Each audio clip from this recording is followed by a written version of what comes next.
Welcome back to వార్తలు వాస్తవాలు. ఇవాళ వార్తలు వాస్తవాల్లో మనతో ఉన్నారు బీఆర్ఎస్ పార్టీ సీనియర్ నాయకులు గట్టు రామచంద్రరావు గారు, రాజకీయ విశ్లేషకులు పాపారావు గారు మనకు లైవ్లో జాయిన్ అవుతున్నారు. గుడ్ మార్నింగ్ అండి, వెల్కమ్ టు వార్తలు వాస్తవాలు. ఇక బీఆర్ఎస్ అధినేత కేసీఆర్ గారి రోడ్ షోలు విజయవంతంగా కొనసాగుతున్నాయి. నిన్న నిజామాబాద్లో జరిగినటువంటి రోడ్ షోకు భారీ ఎత్తున జన సందోహం హాజరయ్యారు. కేసీఆర్ గర్జించుండు కాబట్టి రైతు బంధు జమ అయింది, దెబ్బకు దయ్యం వదిలింది. కేసీఆర్ రోడ్డు ఎక్కంగానే ముఖ్యమంత్రికి వణుకు మొదలైంది. అందుకే ఆగ మేఘాల మీద రైతు బంధు డబ్బులు వేస్తున్నాడు. కాబట్టి రైతు ప్రయోజనాల పథకాలన్నీ కూడా అమలు కావాలంటే బీఆర్ఎస్ అభ్యర్థుల్ని గెలిపించాల్సిన అవసరం ఉందనేది కేసీఆర్ గారు స్పష్టం చేశారు నిన్న నిజామాబాద్ రోడ్ షోలో. రైట్, రామచంద్రరావు గారు, కేసీఆర్ గర్జన, రైతు బంధు జమ. మొన్నటిదాకా రైతు బంధు విషయంలో డబ్బులు దాదాపు ఒక 5 ఎకరాల లోపు వాళ్ళకు కూడా ఎవరికి పడ్డాయా ఎవరికి పడలేదా అన్నటువంటి క్లారిటీ కూడా లేకపోయింది.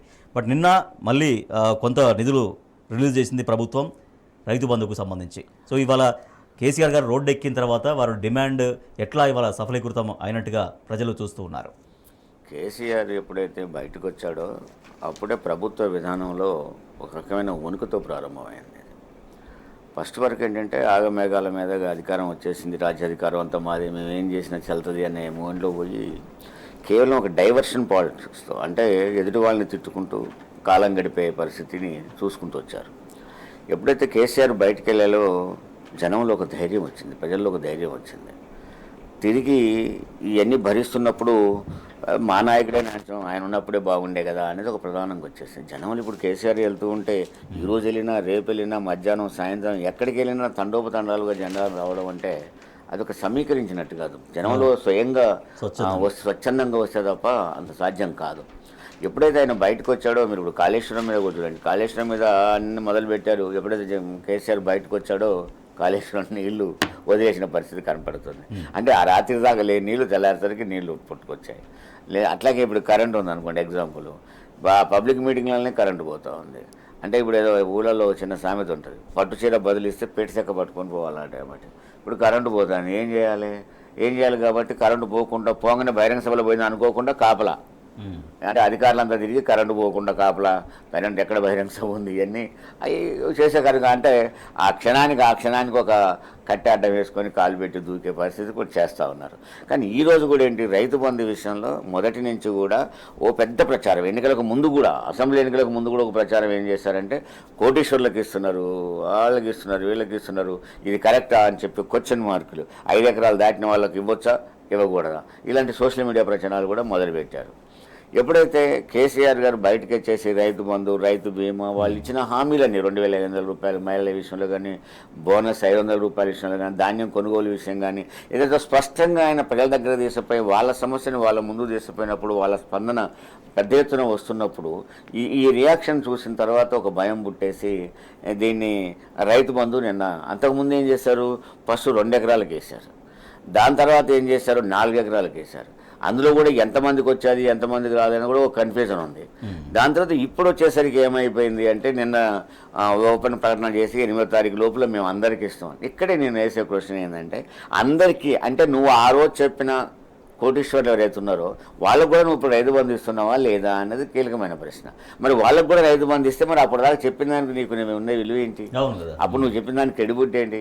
అప్పుడు ఏదైతే నువ్వు ప్రభుత్వం మీద వాస్తవంగా రైతు బంధు ఇచ్చేది ఎందుకంటే వ్యవసాయాన్ని ప్రోత్సహించడం, రైతాంగాన్ని ప్రోత్సహించడం, వలసలు ఆపేయడం, ఇవన్నీ ఆ పెట్టుబడి వాళ్ళ చేతికి రావడం, దాంట్లో ధాన్యం కూడా కొనుగోలు చేస్తున్నాం కాబట్టి వాళ్ళు పంట మీ ఇష్టం, మీకు ఏం కావాలో మీరు తీసుకోండి, మీరు పంట పండియండి, పండించినాక మార్కెట్ మేము చూపెడతామని ప్రభుత్వం హామీతో ఏదైతే ముందుకు పోయిందో దాన్ని ఈరోజు బదనాం చేసే ప్రయత్నం చేసుకొచ్చి రైతు బంధు కోటీశ్వర్లకు ఇస్తున్నారు బాగా చేశారు. ఇప్పుడు ఎవరికి ఇస్తున్నావు నువ్వు అనేది ఒక ప్రశ్న.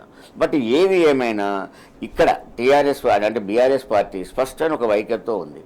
ఎన్నికల కోడ్ చూపెట్టేసి ప్రజలకు పోయేదాన్ని ఆపాలి అనే ప్రయత్నంలో బీఆర్ఎస్ లేదు. పక్క రాష్ట్రాల్లో ఏమవుతుంటాయంటే ప్రతిపక్ష పార్టీలు పోయి ఇది వద్దు ఎన్నికలు ఇస్తున్నారు, ఎట్లా ఇస్తారు ఇట్లా అనలేదు. స్వయంగా హరీష్ రావు గారు ప్రెస్ మీట్లో చెప్పింది, నువ్వు ఇయ్యవయ్యా, మేము కంప్లైంట్ చేయకుండా ఉంటాము, ఇవ్వమని అడిగింది వస్తుంది. అందుకని బీఆర్ఎస్ ప్రోత్సహిస్తున్నప్పుడు ఎందుకని మీరు ఎవరు అనే దాన్ని ముందుకు వచ్చింది ప్రజలలో. వాళ్ళు అడ్డు చెప్పట్లేదు కదా, నువ్వు ఎందుకు ఇవ్వవు అనే ప్రశ్నకి ఏం చేశారు. అప్పుడు గతంలో అసెంబ్లీ ఎన్నికల ప్రక్రియ జరుగుతున్నప్పుడు కాంగ్రెస్ పార్టీ వెళ్ళి కంప్లైంట్ చేసి కంప్లైంట్ చేసి ఆపేసింది. ఇవాళ మీరు కూడా అటువంటి అవకాశం ఉండే, బట్ బీఆర్ఎస్ ఆ జోలికి స్వయంగా చెప్పింది, వెళ్ళలేదు. స్వయంగా ప్రకటన చేసింది. మేము ఇవ్వాలి రైతులకి ఇవాళ డిమాండ్ చేసింది. సీజన్, వాళ్ళకి ఇవాళ డబ్బులు లేకపోతే వాళ్ళ పరిస్థితి ఘోరంగా ఉంటుంది, అప్పుల పాలు అవుతారు. ఇప్పటికే రైతుల ఆత్మహత్యలు అనేది 10 ఏళ్ళుగా మనకు కనపడలేదు. కానీ ఈరోజు రైతుల ఆత్మహత్యలు పేపర్ తీస్తే రోజు 2-3 కనపడతా ఉన్నాయి రైతుల ఆత్మహత్యలు. ఈ స్థితిలో నుంచి బయటేయాలి, వాళ్ళకి ఖచ్చితంగా ఇవ్వాలని చెప్పేసి బీఆర్ఎస్ పార్టీ ముందుకు వచ్చిన తర్వాత ఇప్పుడు ప్రజల్లోకి ఏమొచ్చింది, ప్రతిపక్షం ఏమంటున్నప్పుడు ఆన్గోయింగ్ ప్రాజెక్ట్స్ మీరు ఇస్తున్న వాటిని ఇవ్వడానికి ఏమైంది అనేది ఒకటి. మీరేమన్నా సంస్కరణలు చేస్తారా, మీరు ఏం చేస్తారు, మీరు అనుకునే సంస్కరణ ఏంటి, ఏం చేస్తారని ప్రజల్లో ఎలా పెట్టారో పెట్టండి. ఇప్పుడు అప్పటిదాకా నడుస్తున్న పథకాలు నడవాలి కదా, దాన్ని రైతు బంధు ఎందుకు ఆపారు అనే దానికి నిన్న కొన్ని వేసే ప్రయత్నం చేశాడు. అది కేవలం కేసీఆర్ బయటకు వెళ్ళినాక ఆయన గర్జనే తప్ప మరొకటి కాదు. రైట్. పాపారావు గారు, ఎప్పుడో డిసెంబర్ జనవరి నెలల్లో పడాల్సినటువంటి రైతు బంధు దాదాపుగా 5 నెలల తర్వాత, అంటే రైతులకు అందాల్సినటువంటి ఆ సమయం తర్వాత ఇక వాళ్ళు ఎక్కడ ఇబ్బంది పడ్డారో ఏం పడ్డారో తర్వాత ఇప్పుడైతే ప్రభుత్వం ఇస్తుంది. అది కూడా కేసీఆర్ గారు ప్రతిరోజు రోడ్ షోలలో ప్రశ్నిస్తున్నటువంటి తీరుకి ప్రజల్లో ఎటువంటి ఒక స్పందన వచ్చింది కేసీఆర్ గారి ప్రసంగాలకి, రైతు బంధు విషయంలో కావచ్చు, అనేక రైతు ప్రయోజన పథకాల విషయంలో?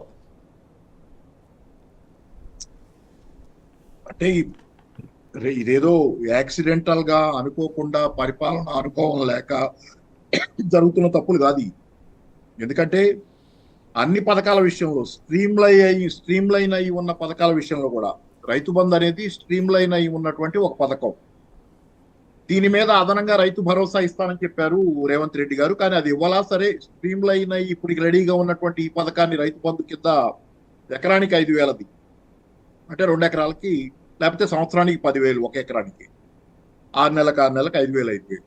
ఈ పథకం స్ట్రీమ్ లైన్ అయి ఉంది. దీనికి అసలు ఏమీ చేయక్కర్లా, జస్ట్ అలా మళ్ళీ బటన్ నొక్కుడు లాంటిది. దాన్ని కూడా ఇలా చేస్తున్నారంటే, అలాగే పెన్షన్లు జనవరి నెలలో అసలు చాలా మంది పెన్షన్ రాక 2,000 రూపాయలు అవి కూడా కోల్పోయారు.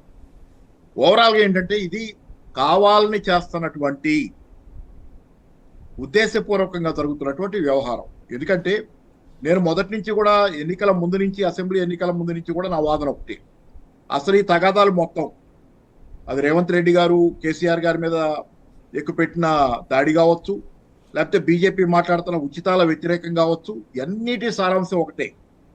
ఉన్న సంపద రాష్ట్ర ప్రభుత్వం దగ్గరకు వస్తున్నటువంటి జమ అవుతున్నటువంటి పన్నుల ఆదాయాన్ని రాష్ట్రంలో ఏ వర్గానికి అందజేయాలి అనే విషయంలో ఉన్నటువంటి వైరుధ్యాలే రాజకీయ తగాదాలుగా పరిణమిస్తాయి. వాటికి రకరకాల రంగులు వస్తాయండి. దానిలో భాగంగా కేసీఆర్ గారు రాష్ట్ర ప్రభుత్వానికి వస్తున్నటువంటి సంపదలో సింహభాగాన్ని సామాన్య జనానికి, ఈ రాష్ట్రంలోని సామాన్య జనానికి, పేద ప్రజానీకానికి, అట్టడుగు వర్గాలకు అందజేస్తున్నారు అనేది వీళ్ళకి దొంగత. కాబట్టి ఆ సంపదని డైవర్ట్ చేసుకుని తమకి కావాల్సిన వాళ్ళకి, కాంట్రాక్టర్లకో, పెద్ద మనుషులకో, ఇంకెవరికో పై వర్గాలకి డైవర్ట్ చేసుకోవాలనేది అది కాంగ్రెస్ కానీ బీజేపీ కానీ వాళ్ళ కోరిక, వాళ్ళ ఆకాంక్ష. కేసీఆర్ గారి మీద వాళ్ళ కోపం, ఈ రకంగా జనానికి సంపదని పంచిపెడుతున్నారనేది ఆయన మీద కోపం. కాబట్టి దానిలో భాగంగానే దాడి చేశారు. మోసపూరితంగా ఎలక్షన్లలో అధికారంలోకి రాగలిగారు. వచ్చిన తర్వాత వాళ్ళ పని వాళ్ళు ఇదే చేసుకుంటున్నారు, తమకు కావాల్సిన వాళ్ళకి పంచుకునే విధంగా. ఇప్పుడు లెక్కలు తెలియకపోవచ్చు, కానీ రేపు పొద్దున లెక్కలు తీయాల్సి వచ్చిన సందర్భంలో ఖచ్చితంగా ఈ డబ్బంతా ఏమైంది. పైగా చెబుతున్నది ఏంటి, కేసీఆర్ గారు అప్పుల పాలు చేశారు, ఖజానా ఖాళీ చేశారు అనేది. ఖజానా అనేది ఖాళీ కాదు, ఒక అవాస్తవికమైనటువంటి అసహేతుకమైనటువంటి వాదన అది. ఫర్ ఎగ్జాంపుల్ ఇవాళ మే 7వ తారీఖు, ఇవాళ మే 7వ తారీఖు, మే 7వ తారీఖు ఇప్పటికిప్పుడు నా కళ్ళ ముందు, నా చుట్టూ చాలా చోట్ల లావాదేవీలు జరుగుతున్నాయి. ఆర్థిక లావాదేవీలు, కొనుగోళ్లు, అమ్మకాలు, రకరకాలైనటువంటి లావాదేవీల మీద ప్రభుత్వానికి నిరంతరంగా పన్ను ఆదాయం వస్తానే ఉంది. ఈ రోజు ఈ క్షణాన కూడా ప్రతిరోజు జరిగేది అది. ప్రతిరోజు ప్రతి క్షణాన జరిగే లావాదేవీల మీద పన్ను ఆదాయం ప్రభుత్వానికి వస్తుంది. ఈ మే 5వ తారీఖు వచ్చే పన్ను ఆదాయాన్ని డిసెంబర్ 3వ తారీఖున ప్రభుత్వం నుంచి వెళ్లిపోయినటువంటి కేసీఆర్ గారు ఖర్చు పెట్టగలరా? లేదు కదా. ఆ రోజు దాకా వచ్చిందని మాత్రమే ఆయన ఖర్చు పెట్టగలిగితే, ఆ తర్వాత నిరంతరంగా ఇది ప్రవాహం, రూపాయి వస్తుంది, రూపాయి ఖర్చు అవుతుంటుంది. ఇలా ప్రవాహంగా వచ్చే డబ్బుని ప్రభుత్వం రకరకాల పథకాలు వీటికి ఖర్చు పెడతా పోతుంటది. వచ్చిన డబ్బు అలా ఉండదు, వస్తూ ఉంటది, ఖర్చు అవుతా ఉంటది. అందుకని డిసెంబర్ 3వ తారీఖు తర్వాత వచ్చే డబ్బు మీద కేసీఆర్ గారికి ఏ హక్కు, ఏ అధికారం ఉండవు. ఆ అధికారం, హక్కు మొత్తం మీకే వచ్చింది. కానీ ఆ డబ్బు రాలేదని చెప్పడం అంటే మీరు ఒక దొంగ వాదన, అంటే ఏదో ఫిక్స్డ్ డిపాజిట్ లాగా చెబుతున్నారు. దానిలో 1,00,000 రూపాయలు ఉంటే అయిపోయినట్టు. అది అలా కాదు. ప్రభుత్వానికి వ్యక్తి ఫిక్స్డ్ డిపాజిట్ కి తేడా ఉంది. ప్రవాహం ఖర్చు అవుతుంటుంది. రైతు బంధు విషయంలో ఒక ఇట్లాంటి చిన్న వాదనలతో పాయింట్ చిన్న మోసపోతేనే పాయింట్ జనాన్ని దగా చేయడానికి రైతు బంధు అనేది ఆ రోజు డైవర్ట్ రేవంత్ రెడ్డి ప్రకటించింది ఏంటంటే, ఇప్పుడు మీరు తీసుకుంటే 10,000, వచ్చే నెల నేను అధికారంలోకి వచ్చినాక తీసుకుంటే 15,000 అన్నాడు అవును, రైతు బంధు. మరి ఇప్పుడు 10,000 ఇచ్చావా 15,000 ఇచ్చావా? 10,000. 10,000 ఇచ్చావు. అంటే నీ హామీ ఏదైతుందో ఈ నెల తీసుకుంటే 10,000, వచ్చే నెల 15,000 అన్నావు కదా. అంటే కేవలం నడుస్తున్న గవర్నమెంట్ నడుస్తున్న డబ్బులు ఇచ్చినావు తప్ప నువ్వు తిరిగి నీ వాగ్దానం ఏమైంది? నీ 15,000 రూపాయల రైతు బంధు ఏమైంది? అది ఇప్పుడు మనం అడగాల్సిన ప్రశ్న. రైట్.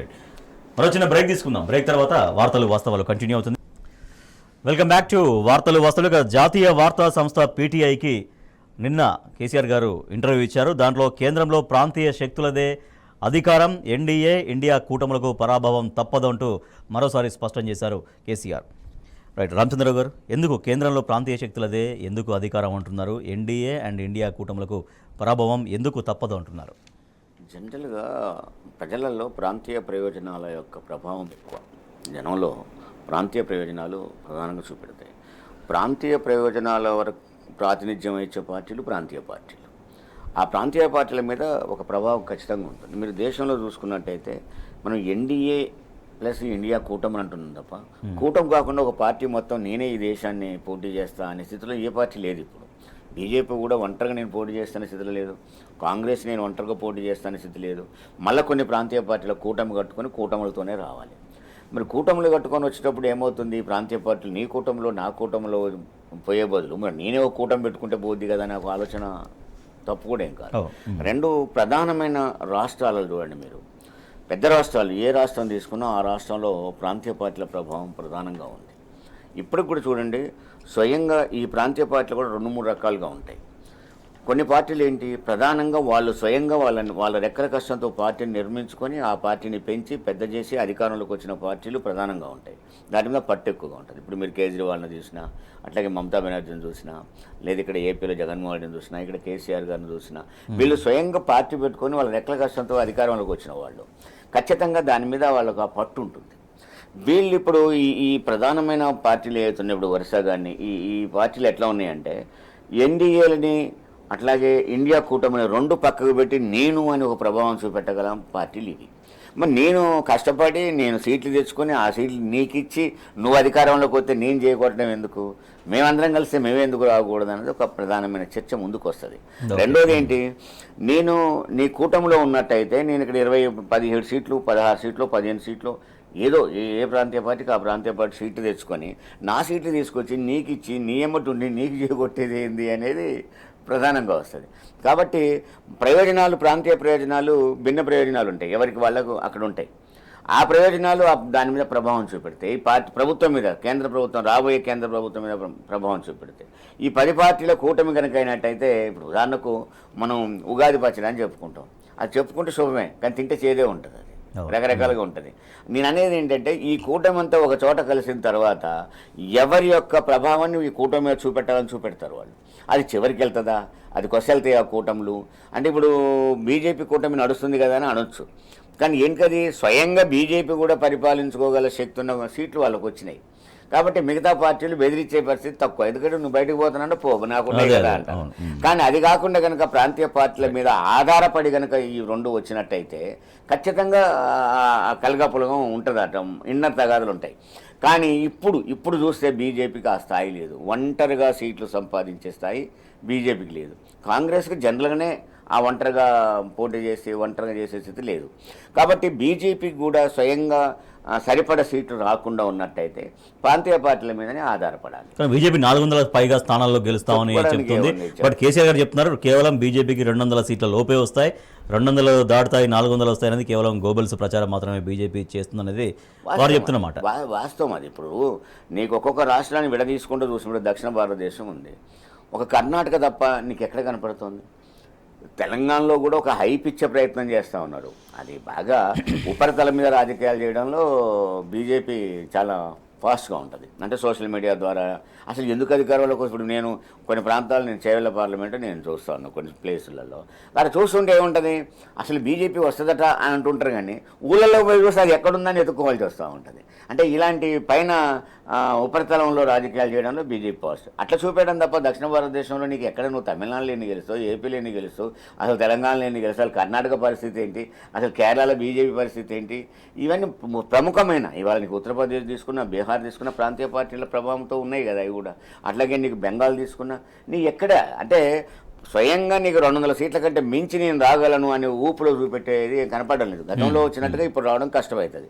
మరి 200 సీట్లు రాకుండా డిపెండింగ్ అంటే ఇతర పార్టీల మీద డిపెండ్ అయ్యి కనుక నువ్వు అధికారంలోకి వచ్చే పరిస్థితి ఉంటే బీజేపీ చేయగలిగింది ఏం లేదు. కాబట్టి అలాంటి లోపల ఇన్నర్తో ఒకరికొకరు తగులు పెట్టుకొని పరిపాలన చేసే బదులు అందరం కలిసి ఐక్యంగా మనం ప్రభుత్వం ఏర్పాటు చేసుకుందన్న ప్రాంతీయ పార్టీల కలయిక ఎలా తప్పు అవుతుంది. కాబట్టి ప్రాంతీయ పార్టీల ప్రభావం ఖచ్చితంగా జాతీయ పార్టీలకు దెబ్బపడుతుంది. ప్రాంతీయ పార్టీలు ఇవాళ దాన్ని ఎక్కువ సీట్లు తెచ్చుకుంటాయి. అవసరంతో కూటమి కూడా ఏర్పడే అవకాశం ఉంది. రైట్, మరో చిన్న బ్రేక్ తీసుకుందాం. బ్రేక్ తర్వాత వార్తలు వాస్తవాలు కంటిన్యూ అవుతుంది. చూస్తూనే ఉండండి T News. Welcome back to వార్తలు వాస్తవాలు. మోడీ హామీల అమలు ఏది అనే ప్రశ్నలు ఉత్పన్నమవుతున్నాయి. ఇప్పుడు మోడీ గ్యారంటీలు అంటూ మళ్ళీ ప్రచారం చేస్తున్నారు. గతంలో ఇచ్చినటువంటి హామీలు అమలు ఊసే లేదు కాబట్టి అందుకే కేంద్రంలో ప్రాంతీయ శక్తులకే అధికారం అంటూ బీఆర్ఎస్ అధినేత కేసీఆర్ నిన్న వ్యాఖ్యానించారు. పీటీఐ అనే వార్తా సంస్థకు ఇచ్చినటువంటి ఇంటర్వ్యూలో వారు స్పష్టం చేశారు. రైట్, పాపారావు గారు, ఇప్పుడు మళ్ళీ మోడీ గ్యారంటీలు అంటూ ఒక ప్రచారం చేస్తున్నారు, కానీ గతంలో ఇచ్చినటువంటి 10 ఏళ్లలో ఇచ్చిన హామీలు ఏమాత్రం అమలు కాలేదు. కాబట్టి బీజేపీకి ఈసారి ఘోర పరాభవం తప్పదన్నటువంటి ఒక అంచనా వ్యక్తమవుతోంది. మోడీ గ్యారంటీలకి వారంటీ లేదని 10 ఏళ్లలో మొత్తం జనానికి అర్థమైంది. ఎందుకంటే మోడీ గ్యారంటీలు వాగ్దానాల తర్వాత వాగ్దానాలు, నినాదాల తర్వాత నినాదాలు, ఎలక్షన్కో నినాదం, ఎలక్షన్ అయిపోయిన తర్వాత మధ్య మధ్యలో ప్రతిసారి నినాదాలు ఇవ్వటం ఒక ఫ్యాషనబుల్ ఇదిలో, అంటే రోజు డ్రెస్సులు మార్చినంత ఈజీగా నినాదాలు కూడా మార్చినటువంటి వ్యక్తి ఆయన. ఈ సందర్భంలో జనాలు పూర్తిగా అసంతృప్తితో ఉన్నారు మోడీతో అనేది మాత్రం నిజం. కాకపోతే నిన్న మొన్నటి దాకా ఏంటంటే భావోద్వేగాలను రెచ్చగొట్టి, మతాలు భావోద్వేగాలను రెచ్చగొట్టి దాని మీద ఆయన పబ్బం గడుపుకున్నారు. జనాల్లో ఉన్నటువంటి కొంత వైరుధ్యాలను ఆసరాగా చేసుకుని ఆయన దాని మీద మనుగడ సాగించారు. కానీ ఈరోజు జనాలు వాస్తవంలో గుర్తిస్తున్నారు. ఈరోజు మీరు చూస్తే ధరలు ఎలా పెరుగుతున్నాయో చూస్తే ఈ ఒక్క నెలలో ఈ మధ్య కాలంలోనే 2 రోజులు 3 రోజుల క్రితం దీని ప్రకారమే 150 రూపాయలు ఉన్నటువంటి కందిపప్పు 180 రూపాయలు ఇదేది కిలో. అని ఇట్లాగే ధరలన్నీ ఈరోజు ఆకాశాన్ని అంటి కూర్చొని ఉన్నాయి. దానిలో పాత్ర బీజేపీ ప్రభుత్వానికి పెద్ద పాత్ర. వ్యాపారస్తుల పార్టీగా వ్యాపారస్తుల అనుకూల నిర్ణయాలు నిన్నగా ఇప్పుడు ఇవాళ చూడండి, నిన్నటి నిర్ణయం ఉల్లిపాయల ధర బాగా పెరిగింది. వాస్తవానికి మధ్యలో ఇంకా బాగా పెరిగింది, ఒక మోస్తరుగా వచ్చింది, కానీ ఇప్పటికీ చాలా అధికంగానే ఉంది. అయితే మళ్ళీ ఆ ఉల్లిపాయల కొరత ఏర్పడింది ఆ మధ్య కాలంలో. మహారాష్ట్రలో ఒక ప్లేస్ ఉంది, అక్కడ ఉంటే మేజర్ గా పండేది. సరే, ఈ సంవత్సరం కాస్త పంట బాగా రాబోతుందంట, ఉల్లిపాయల పంట రాబోతుందంట, బాగా ఇప్పుడు రాబోయే పంట బాగా వస్తుందంట. దానిలో అప్పుడే వ్యాపారస్తులకు అనుకూలంగా నిర్ణయం తీసుకుని ఉల్లిపాయల ఎగుమతులకు అనుమతించారు. అది రైతులకేం లాభం లేదు, ఉల్లిపాయలు ఎగుమతి చేస్తే రైతు దగ్గర నుంచి చౌకగా కొని వ్యాపారస్తుడు లాభాలకు ఎగుమతి చేసుకుంటాడు. దేశంలో రైతులు నష్టపోతారు, ఇటుపక్క సామాన్య జనం ధరలతో నష్టపోతారు, ఉల్లిపాయ ధరలు. అంటే ఆల్రెడీ వ్యాపారస్తులు అనుకున్న నిర్ణయం ఉల్లిపాయల విషయంలో. ప్రతి విషయంలో ఇలాగే ప్రజా వ్యతిరేకమైన నిర్ణయాలు. తినే కనీసం తిండి గింజల మీదను, పాల మీద, పెరుగు మీద, మజ్జిగ మీద, నీళ్లు కలిసిన పెరిగే కదా మజ్జిగ, దాని మీద కూడా జీఎస్టీ వేసినటువంటి గనుడు ఈయన. కాబట్టి ఏంటంటే ప్రజలు ఈ రోజు పూర్తిగా చితికిపోయిన స్థితి, ధరలు విపరీతంగా పెరిగిపోయినాయి, బతుకు కష్టంగా మారింది. మహిళలు వంటింట్లో ఒక పూట తిండి తయారు చేసి పెట్టడానికి కనా కష్టం పడాల్సి వస్తుంది, పిల్లలకి, భర్తకి. ఇట్లాంటి పరిస్థితి. అలాగే ఈ రోజు నిరుద్యోగం, యువజనులు పూర్తిగా నిరాశతో ఉన్నారు. యుద్ధం జరుగుతున్న గాజాకి వెళ్తున్నారు పనిచేయడానికి. గాజా ప్రాంతంలో ఇజ్రాయెల్ తరఫున ఉద్యోగస్తులుగా ఇజ్రాయెల్ ఉద్యోగాలు ఇస్తామంటే ఆ యుద్ధ ప్రాంతానికి వెళ్ళి చావుకు తెగించి మరీ పనిచేయడానికి ఇక్కడ బతుకులేక దేశంలో పరిస్థితులు యుద్ధం కంటే దారుణంగా ఉన్నాయి. మనకి ఇక్కడ బతకడం కంటే యుద్ధంలో ఉన్న చోటికి పోయి బతికినన్నాళ్ళు బతికి ఆ మాత్రం డబ్బులైనా ఇంటికి పంపుకోగలిగితే చాలనే పరిస్థితికి వచ్చిన పరిస్థితి. అలాగే యుక్రెయిన్ యుద్ధానికి కూడా వెళ్ళిన పరిస్థితి మధ్య వార్తలు వచ్చింది. రష్యా తరఫున, రష్యా సైన్యంలో చేరి యుక్రెయిన్ యుద్ధానికి కూడా. ఇది పూర్తిగా దారుణం, యుద్ధ భూమి కంటే దారుణంగా తయారు చేసిన భారతదేశాన్ని బీజేపీ ప్రభుత్వం. కాబట్టి దారుణమైనటువంటి పరిస్థితుల్లో ఈ రోజు దేశ ప్రజానీకం ఎకింగ్ ఏ లివింగ్ అవుట్, అంటే అడుగు పొడుగు తిని బతికే స్థితికి జనం నెట్టబడ్డారు ఈ మాత్రం. కాబట్టి ఏంటంటే ఈ స్థితిని జనాలు సహించలేరు. 200 సీట్ల లోపే వస్తాయి బీజేపీకి అనేది ఎవరు చెప్పినా ఈ రోజు ప్రతి వాళ్ళ నోట అదే మాట. ఎందుకంటే ప్రతి వాళ్ళు కడుపు పండిపోయి ఉన్నారు బీజేపీ మీద, ఎవ్వరూ బీజేపీని సహించే స్థితిలో లేరు. కాబట్టి గతంలో పూర్తి స్థాయిలో దానికంతా 1/2 మార్క్ దాటింది. కాబట్టి ఆ 271 ఏదో స్థాయిని దాటింది కాబట్టి బీజేపీ అధికారంలోకి రాగలిగింది సొంతగా, మిగతా వాళ్ళని కూడా కట్టుకుంది చుట్టూ అదనంగా. రైట్, ఓకే ఈ రోజు పాపారావు గారు. హాఫ్ వే మార్క్ దాటదు, సంకీర్ణం మాత్రం గ్యారంటీ కేంద్రంలో. కాబట్టి సంకీర్ణంలో ప్రాంతీయ పార్టీగా బీఆర్ఎస్ పార్టీకి వచ్చే సీట్లన్నీ చాలా కీలక ప్రాధాన్యత వహించబోతున్నాయి. Right. అది దేశవ్యాప్తంగానే కాదు, తెలంగాణ ప్రయోజనాలకు కూడా ఈ రోజు కేంద్రం మీద ఒత్తిడి పెట్టడానికి, ఎటుకుడి రేవంత్ రెడ్డి గారు ఇక్కడ చేస్తున్న ద్రోహాన్ని కూడా ఓవర్కమ్ అవ్వగలగటానికి పనికొచ్చేది ఏంటంటే, కేంద్రంలో బీఆర్ఎస్ పార్టీ గనక సీట్లు ఉంటే అది ప్రభుత్వంలో పాత్ర వహించగలదు, కేంద్రంలో రాష్ట్రం కోసం పనిచేసుకోగలదు అనేది అవును. మాత్రం నిజం. రైట్, ఓకే పాపారావు గారు. రైట్, రామచంద్ర గారు, చివరిగా మోడీ హామీల అమలేదనే ప్రశ్నలు అవన్నీ కూడా దేశవ్యాప్తంగా చర్చ జరుగుతుంది. మరోపక్క నిన్న శేరలింగంపల్లి రోడ్ షోలో కేటీఆర్ గారు కొన్ని కామెంట్స్ చేశారు. ఆదాని అంబానీలకు 14.5 లక్షల కోట్లు మాఫీ చేశారు, నేను చెప్పేది తప్పు అని నిరూపిస్తే రాజీనామా చేస్తాననేది కేటీఆర్ గారు ఒక సవాల్ విసిరారు. ఎవరికి? కిషన్ రెడ్డి గారికి అండ్ బండి సంజయ్కి. నమ్మమంటే నమ్మించి మోసం చేయడమే అనేది ఒక అంటే ప్రధానంగా బీజేపీ అధికారంలోకి వచ్చిన తర్వాత, మోడీ అధికారంలో ఉన్న తర్వాత ఖచ్చితంగా కేవలం కార్పొరేట్ సంస్థలు కొద్ది మంది చేతులకి మొత్తం లాభాలు చేకూర్చే ప్రయత్నంలో ఉన్నది ఆయన. మీరు ఒకటి చూడండి, గుజరాత్ కనుక చూసినట్టయితే భారతదేశంలోనే అత్యంత ధనవంతులు ఉన్న రాష్ట్రం గుజరాత్, కానీ అత్యంత పేదరికం ఉన్న రాష్ట్రం కూడా గుజరాతే. మీరు రెండు చూడండి మీరు. అంటే ఈ కుండ ఖాళీ అవుతూ ఉంటుంది, ఈ కుండ పెరుగుతూ ఉంటుంది. అంటే కార్పొరేట్ సంస్థలు పెరుగుతూ ఉంటే పేదరికం మరి ఇంకా ఈ పేదరికం కూడా పెరుగుతూ ఉంటుంది. అంటే పేదవాళ్ళ డబ్బులంతా నీకు వీళ్ళకి వచ్చినట్టుగా దాదాపు 32-33 లక్షల కోట్ల రూపాయల ఆదాయం నుంచి కేవలం 15 లక్షల కోట్ల రూపాయలు, 50% కోట్ల రూపాయలని కేవలం 14 సంవత్సరాలకో 15 సంవత్సరాలకో రుణమాఫీ. అంటే రైతు రుణమాఫీ చేయమని చెప్తే రైతు రుణమాఫీ చేయడానికి డబ్బు లేని ఈ ప్రభుత్వాలు, కానీ ఒక 14-15 సంవత్సరాలకు మాత్రం 15 లక్షల కోట్ల రూపాయలు రుణమాఫీ చేయగలిగినాయి. అంటే ఆ ప్రభుత్వం ఏం చేస్తుంది? హామీ అంటే 2 కోట్ల ఉద్యోగాలు సంవత్సరానికి ఇస్తున్నారు, లేదు. 15 లక్షల రూపాయలు ప్రతి అకౌంట్లో వేస్తున్నారు, లేదు. కాకపోతే అడ్వర్టైజ్మెంట్లో మాత్రం ఇది మోడీ గ్యారంటీ, ఇది నా గ్యారంటీ అని ఒక అడ్వర్టైజ్మెంట్ ఇచ్చుకుంటున్నారు తప్ప మోడీ మీద ప్రభావం ఈ మిడిల్ క్లాస్లో పెంచాలనే ప్రభావాన్ని తగ్గుతుంది తప్ప ఇక పెరగదు. Right, thank you so much గట్టు రామచంద్ర గారు. Thank you so much Paparao గారు. ఇది ఇవాల్టి వార్తలు వాస్తవాలు. చూస్తూనే ఉండండి టీ న్యూస్.